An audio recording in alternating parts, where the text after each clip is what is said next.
US Customs and Border Protection reports there were almost 270,000 migrant encounters at the southern border in September, making it the highest single month ever recorded. They're the ones that were encountered. There are plenty more who are not encountered crossing that border, but 270,000 encounters in a month is astonishing in itself. And their annual reports also are setting records. 2023 fiscal year, there were 2.47 million encounters. That's the highest ever recorded in a single year.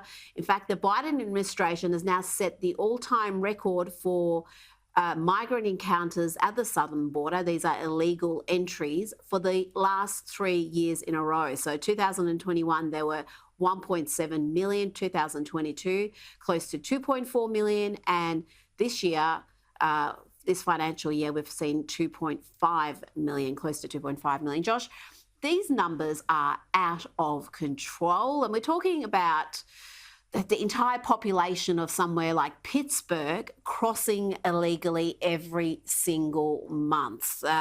What has been the response to this data?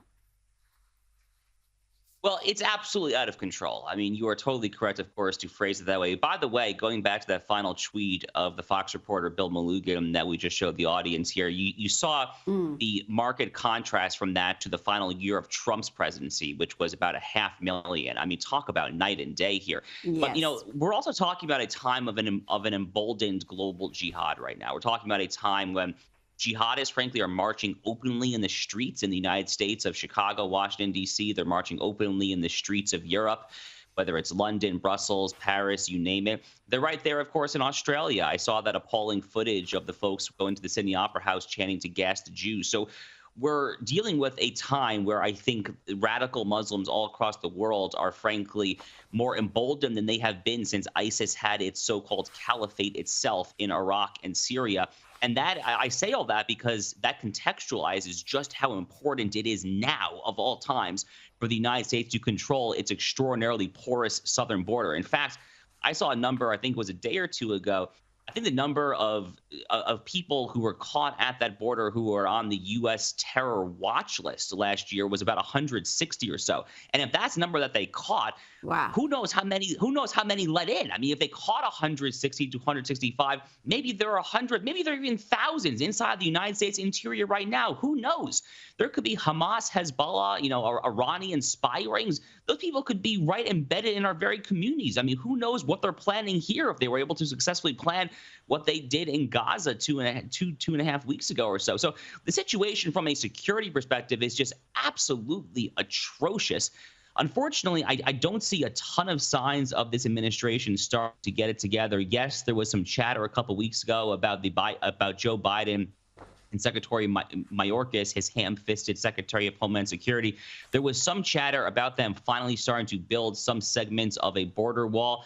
Thus far, I have not seen a whole lot of proof of that. They issued some sort of statement, but I have really not seen a heck of a lot of follow-through.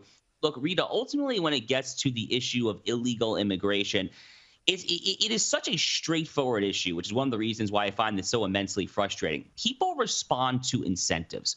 If you say that you were going to immediately turn back, if you were going to immediately send back to the country of origin someone who is trying to come across your border illegally, or who's going to claim a bogus asylum claim, who is trying to cross because they are there for economic reasons, which is contrary to United States immigration law, that's not a legitimate asylum claim. If you say that you're going to enforce all that, then the cartels aren't going to take people because they know that they're not going to profit. It's not going to work. All you have to do is say that you are going to enforce the law as written. Donald Trump, to his credit, did that successfully. He could have gone a little further, in my opinion. The border wall, of course, was not successfully built in its entirety, but it was a much better start. Joe Biden right now, they are totally lawless. The door is wide open, and God help us, because like I said, we do not know the mid to long-term security repercussions of this. All right, folks, let's dive into the numbers and policies shaping the border crisis this past September. President Biden's administration has been pushing stricter asylum rules and penalties for illegal crossings, trying to get a handle on the situation at our southern border. These measures have brought migrant encounters to their lowest since 2020. Vice President Kamala Harris has been actively involved too, advocating for tougher border security while pushing for comprehensive immigration reform. Yet, despite these efforts, there's been a lot of criticism. Some believe these policies endanger legitimate asylum seekers and don't address the root problems driving migration, like poverty and violence in Central America. Now, let's talk about the specifics. The Biden administration has implemented stricter asylum rules that make it much harder for migrants to seek asylum unless the daily encounters drop below a certain threshold. The goal here is to deter illegal crossings and encourage legal immigration pathways. Alongside these rules, security measures at the border have been ramped up with enhanced enforcement and technology to prevent illegal entries. But here's the thing.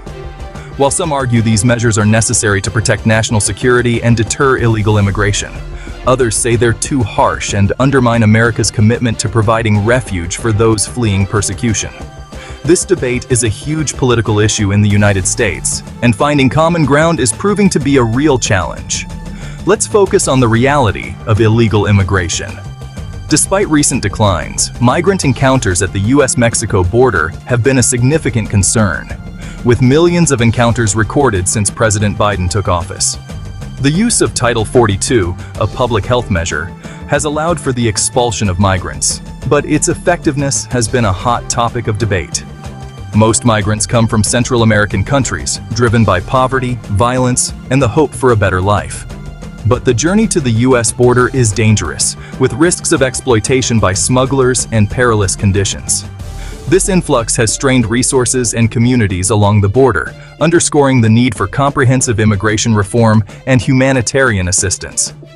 The debate over illegal immigration isn't just about border security. It's about economic impacts, cultural concerns, and the rule of law. Opponents argue it undermines national security, burdens taxpayers, and depresses wages for American workers. But proponents of more lenient policies highlight the economic contributions of immigrants, the need for a humane approach, and the importance of family reunification. Finding effective solutions remains a challenge, and it's crucial for policymakers to address these complex issues thoughtfully. Thanks for tuning in, and stay informed.